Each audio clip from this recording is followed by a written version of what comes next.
Hi everybody, it's Terry Ryder from Hotspotting, and it's that one time of the month when we have the live Q&A, your opportunity to throw your questions at me about residential property on any topic to do with real estate around Australia, locations that you're interested in, or where you might own something and wonder how the market's going, or any of the many issues that pervade the real estate scene at the moment. So please bang your questions in the question or comment spaces that you see in front of you, and I'll do my best to answer them. While I'm waiting for your questions to come through, I just want to perhaps talk about a few issues that are pervading real estate at the moment. At the weekend, just finished, I was in Canberra on Saturday and in Sydney on Sunday. Canberra to speak at a property investors conference, and then on Sunday at the Sydney Property Buyer Expo at the International Convention Centre at Darling Harbour, and where I also did a presentation to an audience on one of the stage venues at the Expo. And what I was talking about, there were some common themes to the two presentations that I did, primarily talking about, firstly, the media misinformation that pervades real estate all of the time, but particularly right now, where we have a lot of headlines telling us that real estate prices are falling across Australia.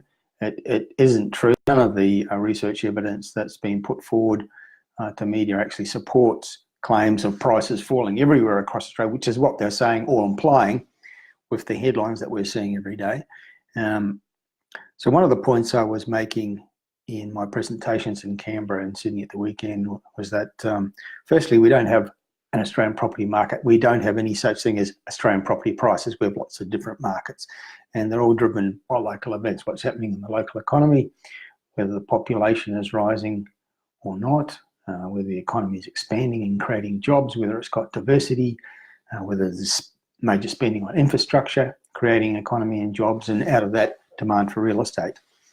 And we've seen that in the last sort of 4 or 5 years.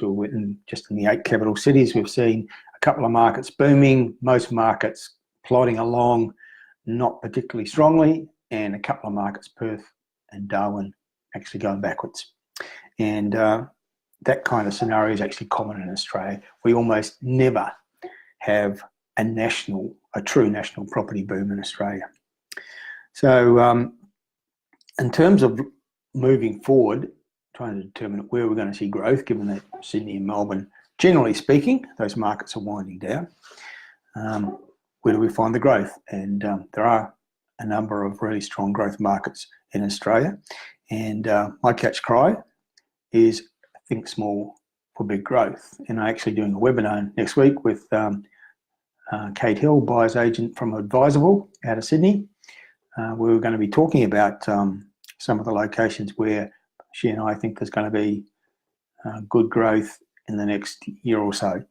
And the theme is think small for big growth, because it's the smaller capital cities and some of our regional cities where the growth is now happening and where we expect it to happen moving forward. So just reminding you before I continue with that particular theme that if you've got any questions for me tonight, type them in to the comment panel on the screen in front of you, and I will do my best to answer your questions. John is asking the first question that comes through tonight.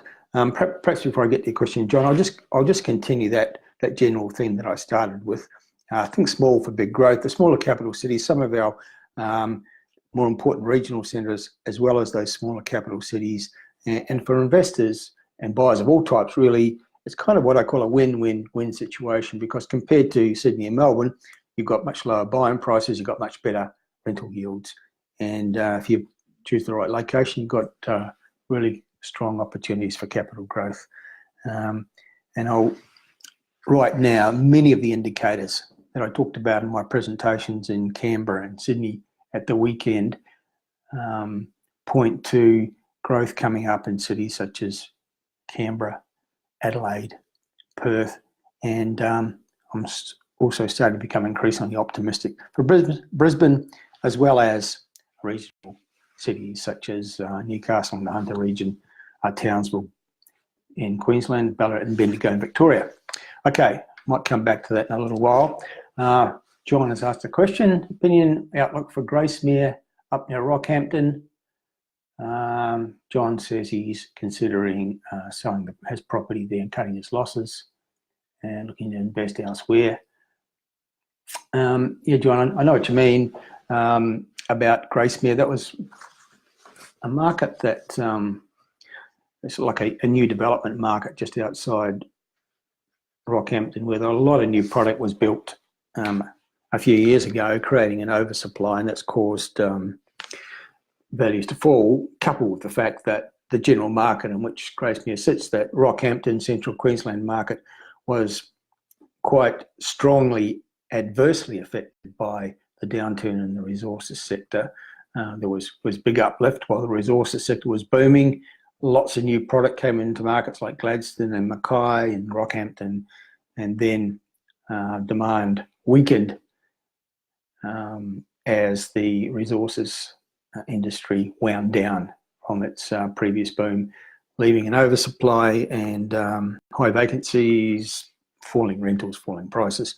And that's the sort of climate that Gracemere fell into. And I'm just, as we're talking, just seeing if I can find it. A little bit, the lighting isn't terribly helpful, trying to read the small print. Yeah. So median price of Gracemere at the moment is about 280. It's actually dropped about 17% in the last 3 years, but and in the last 12 months dropped a further 3% according to CoreLogic figures that I've got in front of me here. So that market is still struggling in decline. The general theme that we're seeing, John, coming out of that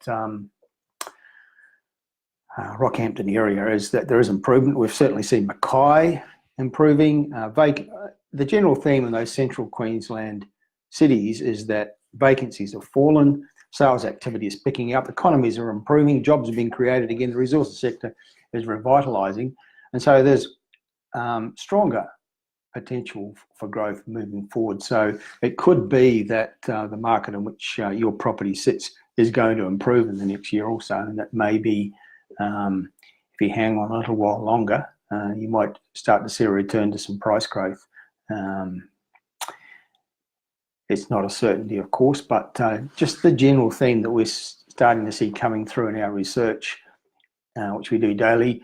We're tapping into local media in places like Rockhampton and Mackay, as well as looking at the statistical data that's coming through. And we are seeing a trend towards improvement in regional Queensland generally, all those locations that were hurt by the downturn resources sector starting to come back.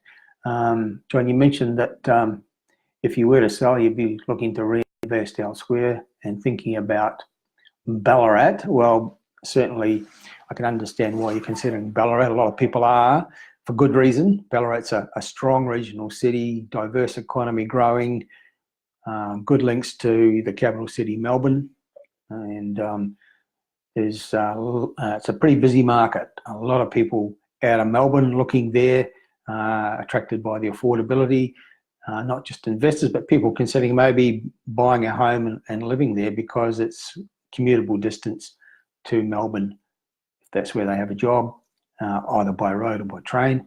So it's something that's worth considering. Michelle's asking a question about Toowoomba, whether we see growth and houses going up in value. I think so. Toowoomba is one of those regional cities that we like taking a long-term view. It's it's quite a large regional city. It's very important in terms of being the capital of a major region of southeast Queensland, an agricultural region, also a region that has a lot of resources activity, and it's a growing city, diverse economy. It's been through a period of growth, sort of 4 or 5 years ago.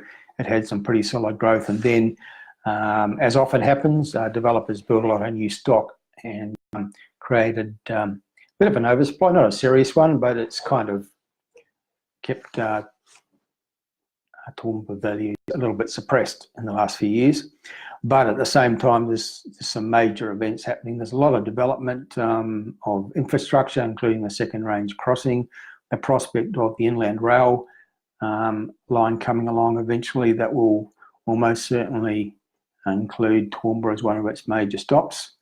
And so there's plenty of reason to feel optimistic about the future for Toowoomba. And yeah, it's got that Surat Basin Resources province on its doorstep. It's got the Air Force Base at Oakey just outside its boundaries. So plenty of reasons to feel like it's going to be a solid performer in the future. Just right now, Michelle, it's not showing an awful lot of growth, but like every market, it goes through cycles. It had an up cycle a few years ago. Currently, it's working its way out of a bit of a downturn, not a serious one, but I think the problem is for people who own property there that they just haven't seen a great deal of growth in recent times. Just a reminder to people out there watching, listening, you got any questions, type it into the panel that says write a comment, and I will do my best to answer those questions. Now, just returning to the presentations I did at the weekend in Canberra and Sydney, some of the pointers to how you identify markets that may be coming into a period of growth. And there are a few sort of key markets. I actually wrote about this in my weekly column on Property Observer today as well. There were sort of 4 markers that I mentioned in that column, and which I also talked about in my presentations interstate at the weekend. One is what's happening with the underlying economy. Sydney's property boom came out of a very strong New South Wales economy. Melbourne's out of a very strong Victorian economy. The reason Brisbane hasn't done a great deal by comparison in recent years is because the Queensland economy hasn't been that strong. So look for state and territory economies that have got strong growth signals coming out of them. And right now, I think the ones that stand out are the ACT, the recovering economy of Western Australia, and the economy of South Australia, which has got some major growth drivers starting to work its way through that particular economy. Another marker I talked about is look for markets where demand has risen but prices haven't risen much yet, and that's why we monitor sales volumes quarter by quarter for every town and suburb around Australia, so that we can identify the markets where demand is rising as measured by sales activity. Another marker is cities where rents have risen quite a bit, but prices haven't moved a lot yet. We saw that in Sydney. Before Sydney had its price boom, it actually had significant rises in its rentals, and then prices followed. And the city where that's most in evidence right now, strong rental growth, but not massive price growth yet, is Canberra. And then we have another marker. Quite often an upcycle begins with the top end of the market, the $1 million suburbs. We saw that in Sydney, we saw that in Melbourne. Right now, there are 3 cities where the $1 million suburbs, the ones with medium house prices above $1 million, have actually shown strong double-digit or more price growth in the last 12 months. But overall, the market hasn't moved much. So the movement in the top end is an indicator that a cycle is starting, perhaps. And the 3 cities where we see that happening right now are Perth, Adelaide and Canberra. Okay, just getting back to the questions that are coming through. Dean, what's my opinion on Redbank Plains and Bundamba? Yeah, well, both those suburbs are in Ipswich City in the southwest of the Brisbane metropolitan area. Redbank Plains is a well-established suburb Good place to consider because it's very affordable. I think the median price is, well, while I'm talking, I'll look it up. But it's at that eastern end of the Ipswich City local government area, which is the southwest of the Brisbane metropolitan area. It's the most affordable part of the Brisbane metro area in terms of house prices. And here we are, Redbank Plains, median price 330,000 at the moment. So yeah, it's pretty affordable. Older established suburb, but it's right on the doorstep of the Springfield Master Plan community, which has been evolving over the last more than 10 years, where there's now a university campus, a major modern shopping centre, a private hospital, a commercial precinct, new rail links connecting to the centre of Brisbane, all sorts of major infrastructure. It's also an area where there's some really big jobs nodes, and that's increasing. So yeah, Redbank Plains, not a bad place to consider. Bundamba, also part of Ipswich City Dean, and it's a little bit closer to the CBD of Ipswich, which is at the other end of the local government area out further west. Actually, the first house I ever owned anywhere in the world was in the suburb of Bundamba, which I bought a long time ago for the princely sum of, I think it was $25,000, which seemed a lot of money at the time, but obviously it doesn't look so much anymore. Yeah, I mean, Bundamba is kind of a down market suburb, but it's got, it's pretty good location. It's got a station on the rail line linking that part of Ipswich to the centre of Brisbane. Plenty of sort of retail, there's schools and other amenities in the area, and some major jobs nodes nearby. So not a bad place to consider. There could be some older homes which might be ripe for renovation in that area as well. You also mentioned, Dean, another part of the Brisbane metropolitan area you're talking about there, about Deception Bay and Kalanga. Those are both suburbs of the Moreton Bay region, local government area, which is up in the north, the northern suburbs of the Brisbane metropolitan area. Deception Bay is down market area, which is gradually being gentrified. It's, as the name suggests, it's on the water. Pretty affordable. Median price for houses is somewhere in the 300,000s, I'm pretty sure. And there are opportunities there to buy houses on land where the zoning allows you to redevelop and build, 4 or 5 or 6 townhouses. So there's opportunities there. And that general Kalanga, which is another part of the Moreton Bay region, an opportunity to look for is ones that are going to be created by the construction of a new university campus around Petrie.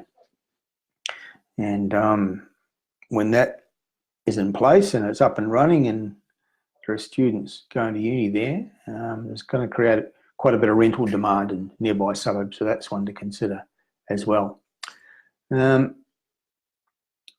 Alan's asking what I think of Elkie Moss compared to Forestfield. Well, we're talking about Perth in this case. Elkie Moss is one of those new development areas way up in the far north of the Perth metropolitan area, whereas Forestfield is eastern suburbs, established suburb in the east beyond the Perth airport. And the big prospect for Forestfield, there are plans on the books. I'm not sure. There were plans by the previous government. There's been a change of government more recently at the state election, whether the current state government can proceed with the plans to have a rail link from Forestfield into the centre of Perth, to the Perth CBD. That rail links like that are always a game changer for property markets. So Forestfield, is a pretty good place to live, I'm pretty sure. Close to major jobs nodes, because airports are always a huge jobs node because of all the stuff that springs up around an airport. So Forestfield's established suburb with plenty to recommend it, because Elkie Moss is like way up in the far north, new development area. So a completely different type of suburb. So it really depends on whether you like new or whether you like established, and there's arguments for both, and very often the answer depends on the circumstances of the individual person as to which is the best way to go. But there are opportunities in a place like Alkimos to buy new when you get, low maintenance property, better depreciation benefits, all those sorts of factors, as opposed to buying an existing property in a place like Forestfield. It's very hard to compare the two. And the answer, Alan, often the answer to questions like that depend on your own individual circumstances, what you already own, what you're trying to achieve, what your goals and objectives are. So the answer for you might be different to the answer for somebody else asking the same question. Susan's asking about air in Queensland, town in sort of North Queensland.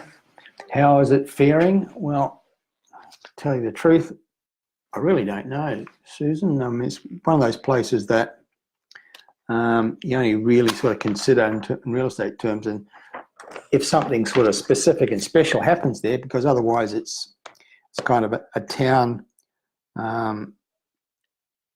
servicing the local agricultural sector, I'm assuming, and I'm not sort of aware of anything sort of major or special there that's going to drive that market to some sort of new level. And just looking at the figures here and giving an idea about air as a property market, median house price is 190,000. It's dropped rather a lot in the last 12 months, according to these figures anyway, down 15%. And in the last 3 years, it's dropped about 20%. And the median price there is lower than it was 5 years ago. So it would appear that market, Susan, is a little bit similar to a lot of markets in regional Queensland that, there was a bit of a property boom throughout regional Queensland when the resources sector was raging, and then that all went south, and so the property markets in many locations in central and northern and western Queensland. So I guess sort of waiting for something new and better to happen, but at the moment it doesn't appear to be going in the right direction. Prices still falling quite a lot according to the figures that I've just looked at, which are sourced from CoreLogic. Robert is asking, with the mines ramping up employment and new mines opening, is Moranbah on the radar? Well, things are, as I said, things are definitely improving, Robert, in locations like Moranbah and Mackay and Rockhampton and Gladstone, Emerald, Dalby out in the Surat Basin. Things are definitely improved. Vacancies have fallen a lot because they were very high at one point. But specifically Moranbah, at one point the median house price in humble Moranbah, because of the coal mining boom, was 750,000. Then the major mining companies like BHP, Mitsubishi decided that they were sick of paying $1,200 a week to rent pretty ordinary houses in towns like Moranbah, so they decided to do it a different way and have fly in, fly out workforces staying in a purpose-built construction camps, workers' camps, and no longer renting or buying in towns like Moranbah. So the market kind of crashed. So the median price dropped from about 750,000 to below 200,000, and vacancies were 10% or more. Now vacancy is down below 3% last time I looked, and sales activity is picking up and prices are starting to rise again. But none of that really would prompt me to say that Moranbah should be on the radar screen for investors. It is, as it's shown in the last several years, at the really high risky end of property investing. You've just got to be aware that these sorts of markets are volatile, always will be, because essentially it's all about the resources sector, coal mining specifically in that area. Moranbah will be helped by the fact that the Queensland State Government has passed some laws which means that mining companies can no longer have 100% fly-in fly-out workforces. They've got to have some local content at least. That will help markets like Moranbah, but I certainly wouldn't be buying there or anywhere like it, because it's always going to be a sort of place where there's very high peaks and very deep troughs, and if you buy at the wrong time, you can end up owning property that's worth a lot less than you paid, and plenty of people have done that in places like Moranbah, as well as Queensland, and over in Western Australia, places like Port Hedland and Karratha, where prices today are like a third or a quarter what they were at the peak of the mining investment boom. So, yeah, really, really dangerous places though in real estate. If you've got a big portfolio and you can afford to take on something with a bit of risk, then you might consider it. But just be aware of the history of Moranbah, Robert. And if you're thinking, I'm assuming you might be thinking of buying there. If you already own something there, there is a little bit of hope for things to improve, because activity, prices are picking up and vacancies are down. But I think it's going to be a long time before prices in Moranbah get back to those levels at the peak 4 or 5 years ago, when the median price was above 700,000. Okay, so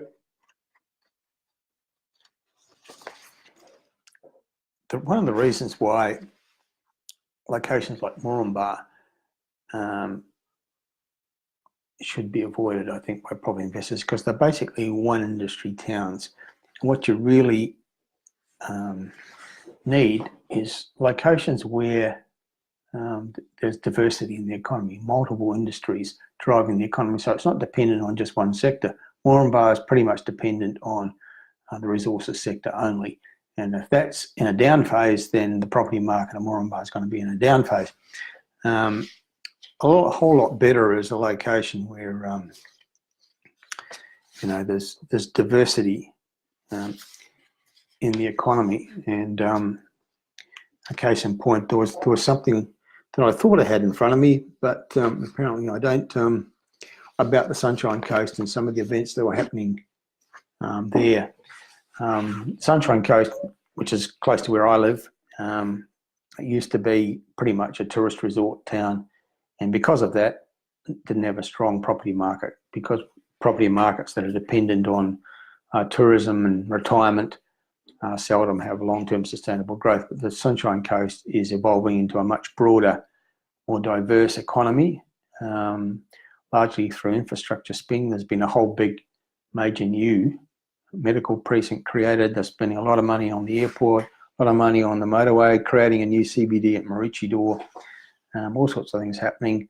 Insurance company Yui has set up its national headquarters on the Sunshine Coast. Those sorts of things are now happening.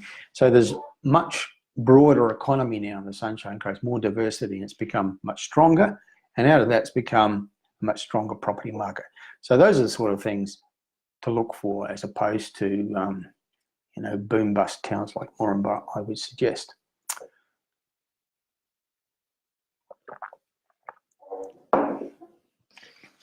Okay, just referring to some of the articles I've got here in front of me, just to fill in some of the gaps in the evening as we sort of wait for more questions to come through in this live Q&A. The one, here, some research confirming what I already know to be true, that tends to put the lie to one of the great furphies in real estate, one of the great myths, and that is you're going to get better capital growth the closer you are to the CBD of the major city. I'm saying that's a major myth. It's a furphy. There's no research supporting the idea that you get better capital growth if you're close to the CBD. A lot of people think that the closer you are to the CBD, the better. And that's because there's this kind of attitude that the CBD is like the number one jobs node in any city, and that's where most people go to work. Therefore, the closer you are to it, the better. Well, in actual fact, most people don't work in the CBD. In fact, only actually quite a small percentage of the total workforce of any city is actually working in the CBD. That's been shown to be true by research. Most people, I think, have got absolutely no reason to go to the CBD at all. They don't work there, they don't shop there. Maybe they'll go there for some entertainment reason at some point, but for most people, yeah, they live in Sydney, got no reason to go anywhere near the Sydney CBD unless they want to go to the Opera House or... and there's been some research, according to this article, by Suburban Alliance. This was focused on Brisbane, I think. Yeah, and kind of confirms. This research indicated that 86% of southeast Queenslanders work outside the inner city. Only 14% actually work in the CBD of Brisbane. I don't know how accurate those figures are, but they certainly confirm other figures I've seen indicating that the vast majority of people in Brisbane, like other major cities of Australia, actually work in suburban jobs nodes. I think in Brisbane, probably the biggest jobs node of all is the one of all the commercial industrial stuff that's around the domestic airport, the international airport, and then the Port of Brisbane Seaport, which are all quite close together, and this Australian trade coast is just full of businesses that have reasons to want to be near either the seaport or the airports, and that's a massive, massive jobs node, much more so than the CBD of Brisbane. So it's just interesting to see that research showing that vast majority of people actually don't work in the Brisbane CBD. They're out there in suburban jobs nodes, which might be, shopping centres or the airport precinct, as I mentioned. I mentioned earlier about Ipswich, where there's a lot of big jobs nodes out there, a lot of like industrial companies that have big warehousing needs or manufacturing. They set up in places like Ipswich because the land's much cheaper and the transport links are good and strong. And so there's big jobs nodes like that. Going further out towards Ipswich, there's a RAF base out there. That's another big jobs node. I mentioned the Springfield Master Plan community, which has got a commercial precinct, university campus, a private hospital, major shopping centre, huge number of jobs in that cluster there in the Springfield Master Plan community. So there's typical sorts of places where most people work in our major cities, not actually in the CBD. So that's something that's worth keeping in mind next time you hear somebody tell you that you really need to be buying something as close as you can to the CBD. Well, most people really can't afford to buy close to the CBD because it's really expensive real estate. But I think the biggest growth that was seen in Sydney in the last 5 years, plenty of growth right across the Sydney metropolitan area, but the strongest growth was actually in the cheaper areas. And I think it's out around Badgerys Creek, where the new second Sydney airport is going. That's where the strongest price growth was had of all, I think. So just waiting for just a moment. Please let me have your questions. Opportunity to throw any topic you'd like to talk about, any issue, although most people tend to want to ask questions about location. Michelle is asking, would you invest in Singleton in the Hunter Valley? Right now I probably would, Michelle. Hunter Valley is one of those regions that's actually, I was talking earlier about the kind of theme that is uppermost in my mind at the moment, which is think small for big growth. That means going to the smaller centres, the smaller capital cities, and some of our regional cities as well. And Newcastle has been one of the strongest growth markets anywhere in Australia in the last, say, 12 or 18 months in terms of price growth. And the neighbouring Hunter region is now becoming a growth market as well. Places like Cessnock and Maitland and Rutherford, big uplift in sales activity, prices are rising. And that's also very, very true of Singleton. Singleton's one of those places where the market went through a down phase, as markets always do, but now coming back strongly. And I've noted because we monitor sales activity by looking at sales volumes quarter by quarter for every town and suburb in Australia. And Singleton, the last time we analysed the quarterly figures, really stood out as a place where over the last, say, 12 months or so, there's been a very strong uplift quarter by quarter in the number of sales, which means demand is rising as the economy of the Hunter Valley improves. It's got that diversity we look for, Michelle. Speaking of the Hunter Valley generally, it's got obviously the resources sector and power generation. It's got a strong tourism industry. It's got the wine industry. It's got the sort of the horse studs that sort of pervade that area, some of the biggest in the world, not that far from Singleton.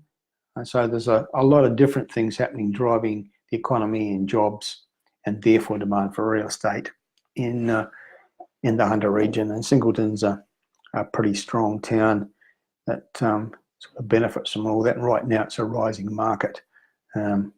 Pricing, let me just have a look if I can, in my ready reckoner here, if I can just find Singleton. Bear with me a moment.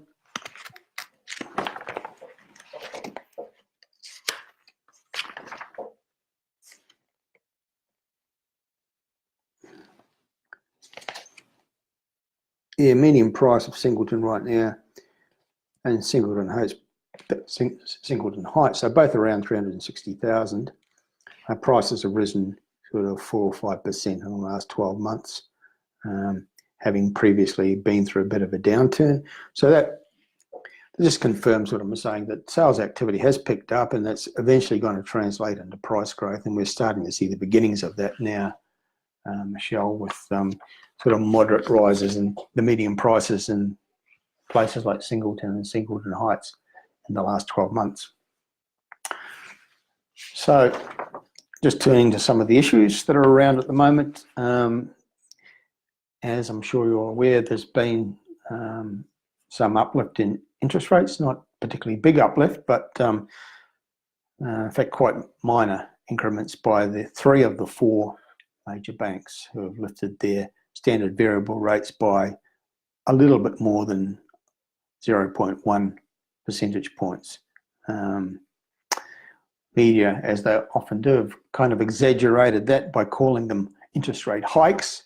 If they lifted the interest rates by 1%, that would be a hike. 0.1 of a percentage point is hardly a hike. It's a very, very minor increment. Interest rates still remain at very, very low levels by historical standards, and it's not a particularly major event unless it's the beginning of a trend, and I don't think we're going to be seeing huge movements. The Reserve Bank remains on hold, and we've just seen National Australia Bank departing from the trend of the other 3 Big 4 banks and announcing it's not going to lift its standard variable interest rates for owner-occupiers and investors, defying the move that was earlier announced by Westpac and ANZ and Commonwealth Bank. Good to see actually a little bit of competition in the market, because normally when one lifts, they all lift. I'm making a bit of a mockery of the whole notion of competition in the lending market. So for once, we've seen one of the Big 4 banks do something different, and that's actually, according to National Australia Bank's Chief Executive Officer Andrew Thorburn, a direct outcome of the current environment in which banks are a bit on the nose, because announcing, as usual, massive profits, and then we're finding out through the Banking Royal Commission just how shabby some of their practices are, and how some consumers have been severely maltreated by some of the big institutions like the banks. So Thorburn says that their decision not to lift the interest rates is part of a drive by them to try and build or rebuild the trust of their customers, which has been rather bashed about just lately because of the revelations of the Banking Royal Commission. So it's good to see that actually happening. So there's some competition in the market. And there was another news item out in the last week showing that, according to a survey, only about 1% of people actually call their banks and negotiate to get a lower interest rate.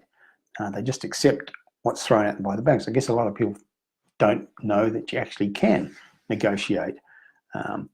Most people just pay the interest rate that they charged, whereas you can call your bank and talk to their retention team and say, look, I think you can give me a better deal than this. Otherwise, I'm going to take my business elsewhere. Often you need to refinance, go elsewhere where there's a better deal, because one of the unfortunate trends amongst the major banks is that when they offer special deals, interest rate discounts, they don't offer them to their existing loyal customers. They actually offer the special deals to new customers only. So they deserve it if you decide you're fed up with that and you change and take your business elsewhere and refinance with someone offering a better deal. But you should always start by calling your existing bank and offering them the opportunity to give you a lower interest rate. Otherwise, you're going to lose your business. But according to the research that was published earlier this week, very, very few people do that. And I think a lot more people should do that. Okay, so how are we going?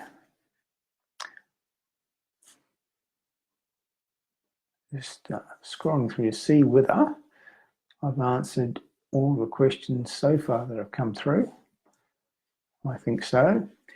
If you're out there watching, listening, got a question about a location or any issue or comment you want to make, let me have it. I notice Wendy has just joined. Don't just sit there watching Wendy. Ask me a question. Type it into the comments panel there. So I've got something to talk about for the next 5 or 10 minutes.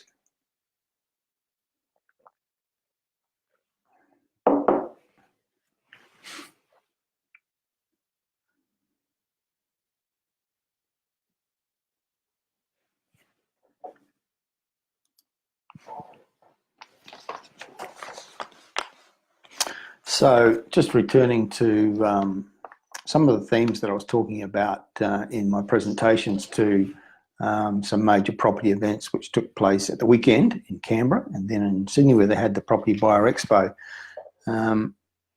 The 4 major markets that I talked about in those presentations and wrote about this week in my column in Property Observer, looking for what's happening in the underlying state economy is very, very pivotal in terms of what's going to happen with the capital city property market. We've seen that with Sydney and Melbourne. We've actually seen it also with Hobart recently. Hobart's right now the strongest capital city property market, showing this property selling the fastest there. The only capital city with double-digit price growth at the moment, according to most research sources. Vacancy is very low, rents are rising. And why is that so? Well, Tasmania, which traditionally has been like the weakest of the 8 state and territory economies, has actually risen up the rankings in recent years. It's now ranked number 4, which is pretty lofty heights for Tasmania, but a much, much stronger economy than it's had in the past. And out of that has come the Hobart property boom, coupled with the fact that it's had the cheapest prices amongst the capital cities, the highest rental yields, the lowest vacancies, all of that. So the underlying state economy is very, very important. And as I mentioned earlier, we see improvement coming in economies such as Western Australia and South Australia, Queensland also probably. And the ACT is already pretty solid. It consistently ranks number 3. Also mentioned another marker which a lot of people may not be aware of, but I think this one is quite an important one.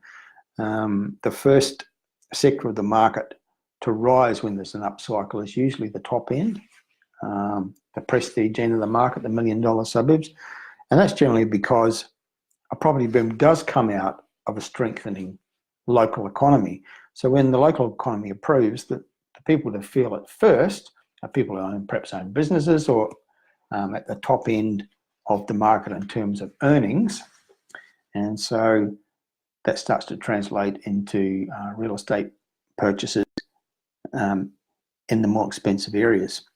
So right now, the Western Australian or the Perth property market isn't showing a lot of price growth overall, but the top end suburbs certainly have in the last 12 months. Many of the $1 million suburbs in Perth have had double-digit growth in their median prices. We've seen the same thing happen in Canberra and also in Adelaide.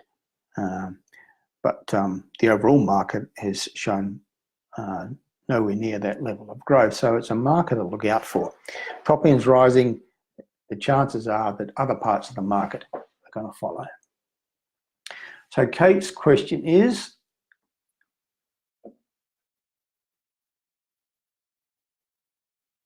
which area did you say was in between the seaport and the airport in Queensland? Kate, I was talking about the area that's known as the Australia Trade Coast. It's just like a commercial industrial precinct. In Brisbane, you've got the domestic airport, the international airport, and then the seaport, the Port of Brisbane, all very close together. And around that has risen up this commercial industrial precinct known as the Australian Trade Coast. And it's there's just thousands and thousands of jobs. So these are all businesses which for various reasons want to be close to either the airport or the seaport. And that's the significance of these ports, whether airports or seaports. It's the jobs that spring up around them that has the biggest impact on real estate markets. We're going to see this when they build the second Sydney airport at Badgerys Creek. It's not so much the airport itself, but it's all the commercial and industrial stuff that's going to spring up around it. Businesses that want to be close to that facility and the jobs that will be created there, and people always want to buy homes close to where they work. So markets out there in Western Sydney are going to get another boost from that facility because of the jobs nodes. So I was referring, Kate, to the Australian Trade Coast precinct, which is, I think, the biggest jobs node anywhere in the Brisbane metropolitan area.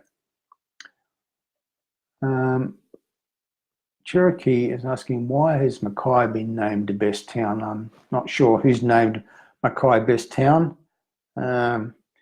What I can tell you is that Mackay is a recovering market. It's one of those markets that had a boom, then it had a slump, and because of its links to the resources sector in central Queensland. But it's on the way back, and we've seen recovery signs coming out of a number of markets like that in regional Queensland: Rockhampton, Emerald, Dalby, Gladstone. But the one that seems to be most advanced with recovery right now is Mackay. Vacancies have come down, sales activity has picked up, and we're actually seeing a return to price growth. The economy is strengthening and jobs are being created. So Mackay seems to be actually heading into quite a positive phase at the moment. So I'm not sure what you're referring to when you ask about Mackay being named the best town. I don't know by whom or for what reason, but in a real estate sense, it seems to be entering a recovery phase.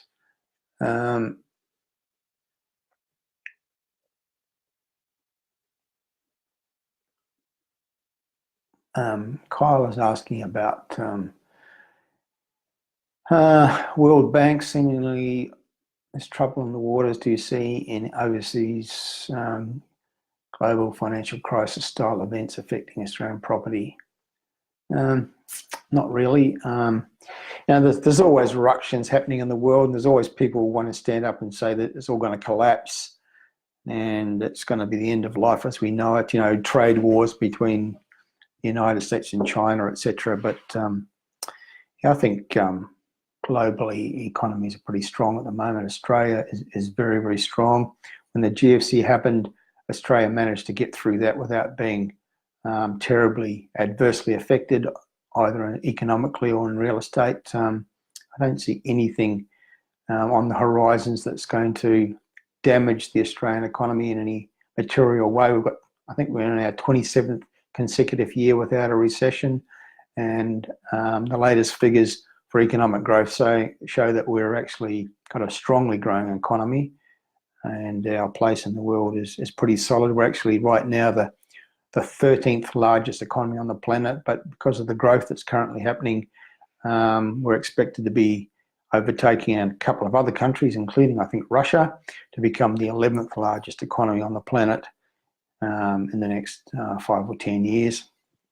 So I think Australia's place in the world is looking pretty solid, continuing to grow. The latest economic growth figures exceeded all the predictions. I think they were expected to come in at about 2.9% according to economists, but it actually turned out to be 3.4%. So that's a very strong growth rate.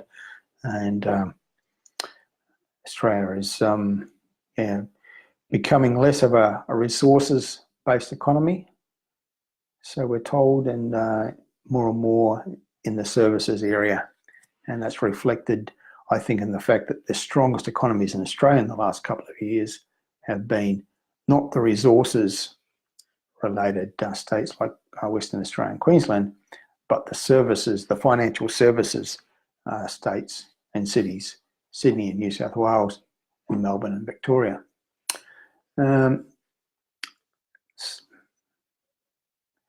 So yeah, Kyle, I think you mentioned Brisbane and the Gold Coast. I think Brisbane is coming into a period of being stronger as an economy, stronger as a property market.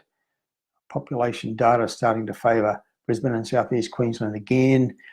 The Queensland economy is improving, creating jobs, resources sector recovering. The state budget in June talked about almost $50 billion worth of infrastructure spending over the next 4 years. If that happens, then that's going to be significant for the Brisbane property market. And more people are looking at Brisbane and comparing the prices and the yields in Brisbane compared to Sydney and Melbourne. And so there's going to be demand coming out of those bigger cities towards Brisbane, I think. But it really needs the economy to be stronger and the infrastructure spending to be greater to give that real momentum. That's what's been missing. That's why Brisbane hasn't had the sort of boom that Sydney and Melbourne have recently. Okay, so we're going almost an hour. We normally sort of go for about an hour for these live Q&As. Anybody out there got a question? Now's your chance, because probably going to wrap it up in the next sort of 5 minutes or so. Just looking ahead to some other upcoming events. Next week, Tuesday evening as usual, is our hotspot of the week. 7:30 in the eastern states every Tuesday night. So tune in for that if you want to know what the next location that I want to highlight as one of the growth markets coming. Last night, the hotspot of the week focused on the Redcliffe Peninsula market in the northern areas of Brisbane. We've just published this week our top 5 Brisbane hotspots report, and last week it was top 5 regional Queensland. So the Queensland bundle is now available. You can get both those reports together at a discounted price. So focused with hotspot of the week last night on the Redcliffe Peninsula, which is a market that's kind of affordable bayside lifestyle, boosted by the new rail links that now connect that part of northern Brisbane to the centre of Brisbane. Plenty happening up there. So I'm expecting to see some price growth as momentum grows in the Queensland economy and population starts to keep coming in from interstate into southeast Queensland. And the research shows that 90% of the population growth in Queensland actually goes to southeast Queensland, which means Brisbane, the Gold Coast, the Sunshine Coast. Okay, Bambi is asking for my opinion on the Latrobe Valley. So that's out sort of east of Melbourne. Towns like Traralgon and Morwell and Moe, I guess, out there in Latrobe Valley. I think doing it a little bit tough lately because a big part of the economy there has been sort of coal-fired power stations, and they've been closing some of them down, and the future there is a little bit uncertain. And what that area needs is some other new ventures to replace what's been lost in terms of economic activity and jobs. Still a pretty solid place. I mean, I think Traralgon's a really good town, having visited there a couple of times in the past, but really looking for sort of economic generators. There's been a lot of really big projects actually announced for the Latrobe Valley over, say, the last 5 or 6 years of various sorts, a lot of them to do with sort of energy generation of various sorts, and pretty much none of them have gone ahead. I mean, it looked like the Latrobe Valley was going to be a booming economy if even half of them went ahead, but it seems like pretty much none of those major proposals have actually happened. And what needs to happen for the Latrobe Valley to be prosperous is for some of these big sort of alternative ways of generating energy, those projects to happen. Out in that general area, Bambi, the area that actually stands out a little bit more is the Shire of Baw Baw, which includes towns like Warragul and Druin. That's become very much a very strong population growth area in percentage terms. A lot of people moving out there, out of Melbourne, businesses also. It's not far away from Melbourne, well connected, close to the big western port.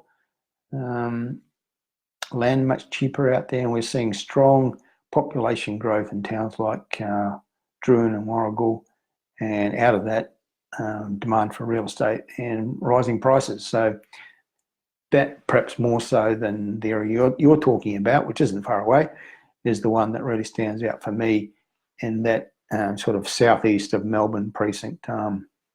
Pakenham and Officer and Cardinia Shire, they've also been strongly growing markets as well. And now we're seeing Warragul and Druin growing. Okay.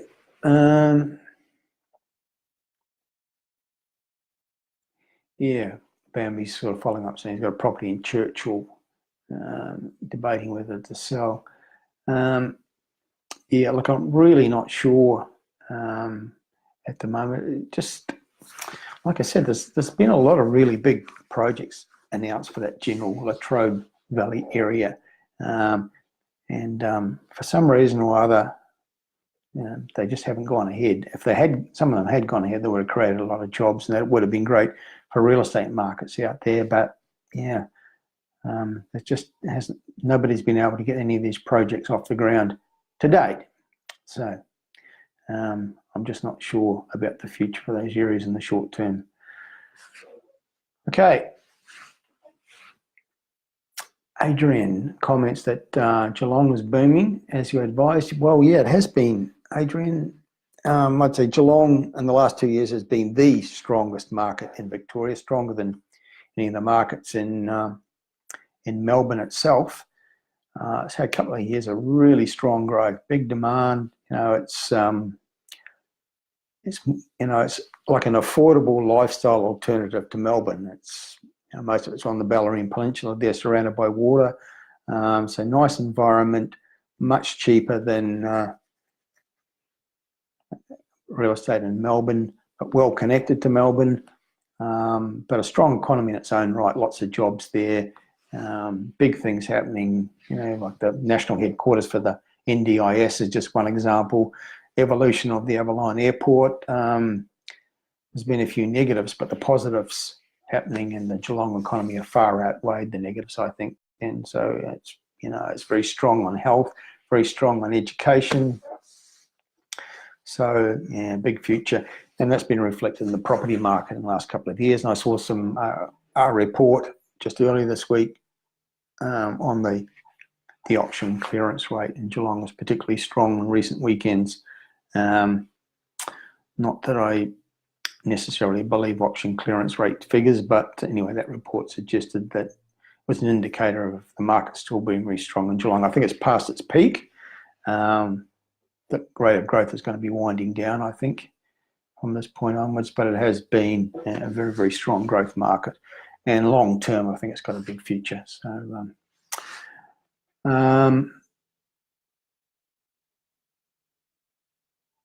Yeah, Bambi also commented, got a couple of properties in Corio that have doubled in value. Well, yeah, I mean, Corio is really one of those places that's Geelong generally has shown a lot of price growth, but probably those suburbs at the cheaper end of the market, like Corio, are the ones that have lifted the most in percentage growth terms. So, yeah, if you own property there, Bambi, you've been doing very well, and you obviously knew something when you bought there, or maybe you were listening to Hotspotting advice, because certainly we had been a strong advocate of buying in Geelong going back sort of 2 or more years ago, when we started suggesting that people should consider Geelong, because we could see what was coming. We could see the rising tide in Geelong, and it's certainly delivered in terms of price growth.